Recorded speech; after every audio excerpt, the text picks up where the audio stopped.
Perennials are really great because you plant them once and they come back year after year for you, but they're only going to continue to come back every year and provide you with a really good harvest if you know how to take care of them every year.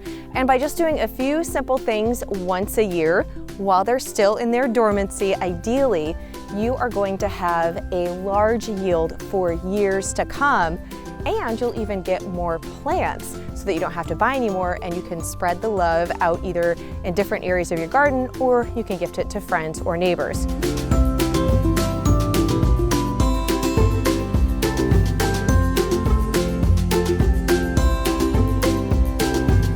So first thing is we want to make sure that we are removing a lot of the dead areas on these perennials. So this is my, let's see, that is my yarrow and this is my feverfew. And so I let this, these are just what's left from last year. I like to kind of leave everything on the plant and then let it go through those first hard frosts so that it can feed back on the perennials. It'll use everything that's on the leaf and matter and it will feed back to the roots. So I don't generally cut these. You can if you don't want it to spread via seed, which I actually don't mind. I want this area to fill in and be a lot of plants. So I let these just go to seed in the hopes that some of them would then replant and grow more feverfew for me. However, you can see I've got a lot of nice green here. And so now it's time to come in and just cut back all of this old dead stuff from last year that is not going to produce anymore. So I've just got my pruning shears here and we're just gonna come back and prune through here. So on some of these here, like this stalk that's coming out, I've got some green down here and then this part is obviously all dead. So I'm just gonna come down and cut right above one of these green shoots. And then that part will continue to grow out. I don't really necessarily need it really tall and leggy. And I want it to stay more in a bushy, like see here, this is like really shot up, but it's just kind of tall and there's a little bit of green on here. I want them to be a little bit more compact, so I'm just gonna cut this down low.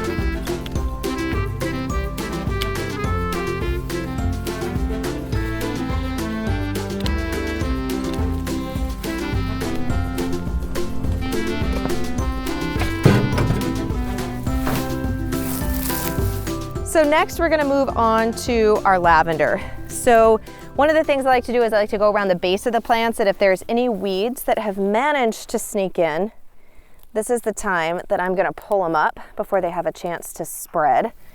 And though a taproot can be nice and lovely for helping keep your soil well aerated and from getting compact and well draining, I don't want it going to seed and taking over this bed. So with our lavender here, we're going to prune this back, and one of the awesome things is it still smells like lavender even in this dead format when it's in dormancy and nothing is blooming and there's not really any fresh green leaves. So it still smells really good. It's one of my favorite things to prune actually. But we're just gonna come back, and it's still pretty early, so I don't have really a lot of new growth, but I'm just gonna go ahead and trim this back. There are a few green leaves here. And so I'm just gonna go ahead and trim most of this back.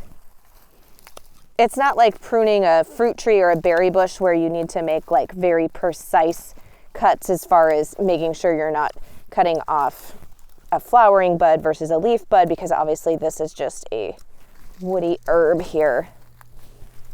But I do like to keep these pruned in a more compact shape than letting them just get super leggy. And I feel like I get a lot more blossoms off of it that way throughout the year.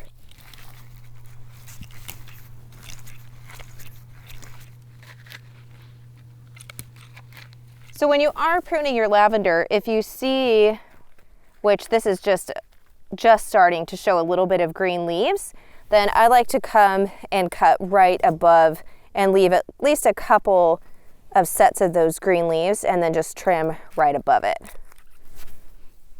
So here I've got my echinacea, which I actually have quite a bit of green growth here. There's a little bit from last year. I have some just dead pieces here we'll just kind of pull out.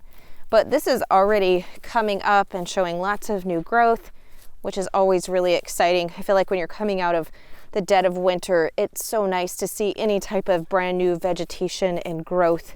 It's like the hope of things to come. So here I have got my yarrow, and again, this is a perennial. Obviously this green part is going to produce new flowers, and I just need to kind of come through here. There was some that I didn't get to harvesting when I was harvesting it, and we're just going to cut back any of these really brown or longer leggy pieces. Just kind of shape everything up. Now back here, I've got some valerian, and it's just starting to come up and break dormancy. And so you can see there. You want to be careful when you have valerian though. You don't want to disturb the roots. So if you're weeding or walking or anything like that around it, because if cats smell it, they're highly attracted to it, and you don't want them to dig up and try to roll around and mess with the plant, because if they dig it up, obviously they're going to disturb the roots, and you don't want them to crush all of the new growth. So just be careful when you are weeding and messing around in your bed with your valerian roots. Now back here, this is my marshmallow. And so this was the stalks that all blossomed last year. Would you get out of the flower bed? Talk about the cats getting on the roots. It's gonna be the dog. So I'm gonna trim off these old stalks from the marshmallow, and it's kind of hard to see a little bit with the light, but I've got lots of new growth, which is great. So these are all coming back. Now these plants here, they were all put in last year. I started these from seed. And when you're doing a lot of your perennial herbs and flowers, and you're trying to start them from seed, if you don't have crowns or live plants that you're getting from someone, you do need to cold stratify the seeds. And I've got a video on that you can check that out if you're wanting to start some of these from seed yourself, as well as a video that walks you through why I'm growing these different varieties and their medicinal properties. But one of the things, as your perennial plants become more established and get more mature, is they will spread out via their root system. So their crowns, and a lot of them are going to spread, which is great, and we wanted to make sure that we had them planted far enough apart so that there was room for that. However, there comes a point when they will become too big and you'll need to divide them, which is a great thing, and I don't have that problem here yet.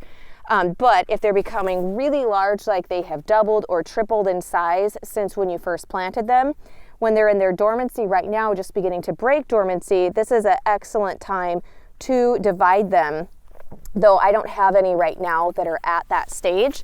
But that's actually where I got the echinacea from, was I divided some of my other plants to put in here last year. So it's just a good time to assess, and if they are, like I said, especially if they're doubled in size, then you want to just take a shovel and do a straight cut down and divide them. So those are pretty well cleaned up. I just need to finish here with the yarrow.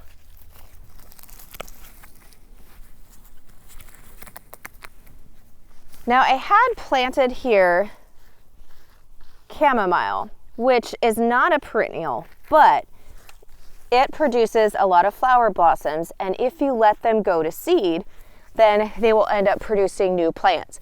So even though it's not a perennial, and if you don't want them to spread or produce new plants, for some reason you decide you don't want to grow it anymore, then just simply cut off the flower heads before they go to seed. But what's really exciting is right through here, I have a lot of brand new chamomile plants that have already popped up from seed and are beginning to grow. So I'm just gonna let these guys fill in. I'm gonna let them get a little bit bigger. They're actually looking pretty good here. And if I have too many in one area, then I'll just kind of transplant them throughout.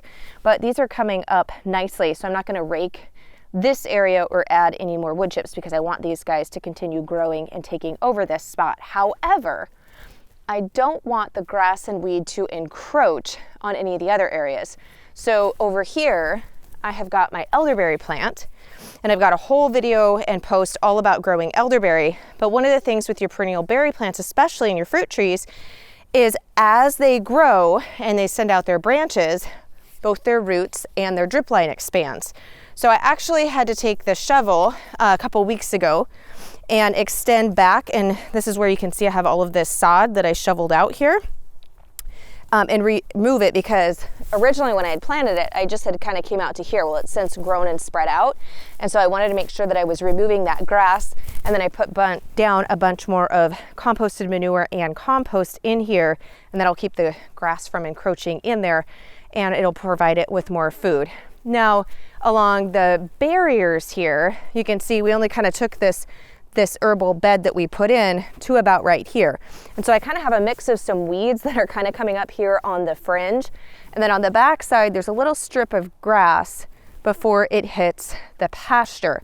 So right now, before the grass has really hit, it's still kind of in its dormancy. We're having an exceptionally nice, beautiful sunny day right now, but we're not really reaching temps where the grass has really started to grow a whole lot yet. So right now I want to take some measures to help that grass from coming in.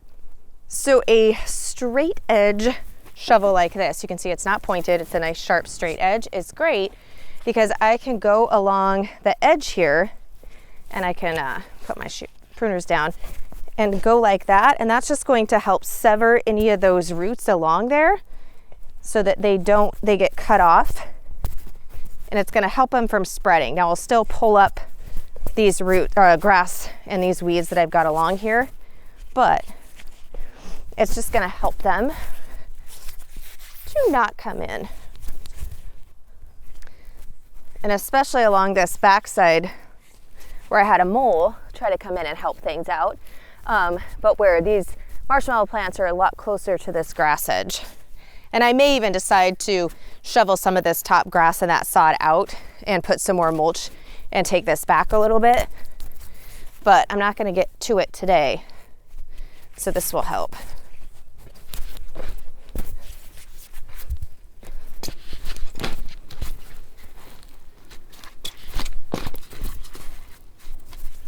And kind of the same thing, while all of these little weeds are small, this is a runner, some clover that's coming in, and I've severed that root, but I want to pull them up because they are a lot easier to pull out and remove when they're small and the ground is still really wet from the winter months than if I wait until it's dry and they've gotten bigger and more established.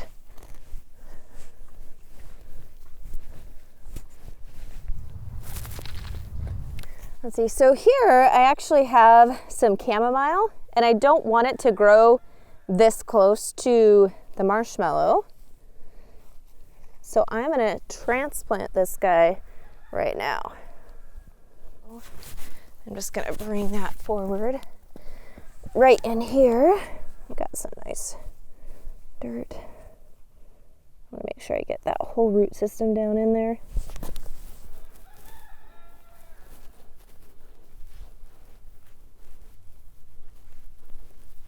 There we go. That's one of the benefits about getting out here early, is it's really easy to transplant and move them when they're small. So now we've taken care of the weeds, we've got back down any of the pruning, removing all the dead stuff that we need to, but now it's really important that we provide some fresh nutrition to these guys before they break dormancy, so that it's starting to break down and be available into the soil as soon as they begin to really start to grow and come out of this dormant period. So let's go get some compost.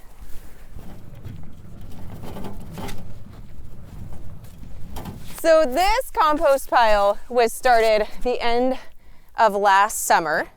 It's a combination of chicken manure from the coop as well as cattle manure. I almost said beef manure, but I meant cattle. Along with straw, obviously, from the coop, and we've got pine needles from the tree and leaf and other matter. So this is pretty well aged and broken down, which is going to make excellent. You can see it pretty much is looking like dirt at this point. I have a little bit of a few odd and roots and whatnot, but this is going to make really good compost for the herbs.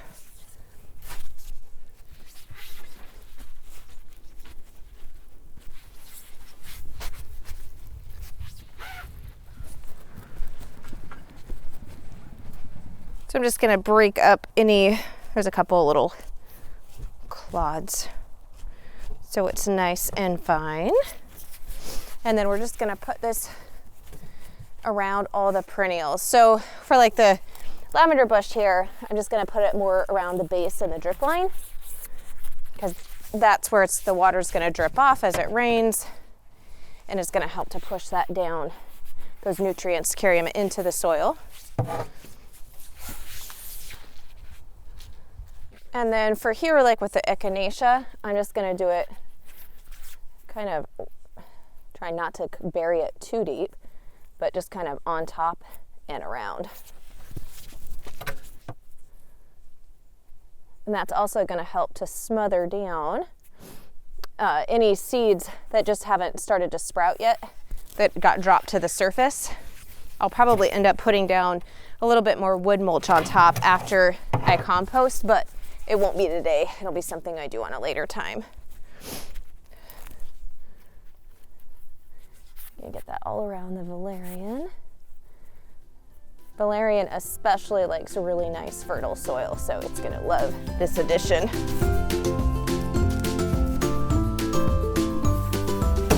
If you're interested in learning more about growing your own herbs for medicinal purposes, as well as raising your own berries, fruits, and vegetables, make sure that you are signed up for the Pioneering Today Academy membership waitlist. We only open the doors a couple of times a year, and we're gonna be opening very soon. So if you're on that waitlist, you will get the first notification, and you'll have access to all of my courses and the community where we go over in depth all of these things.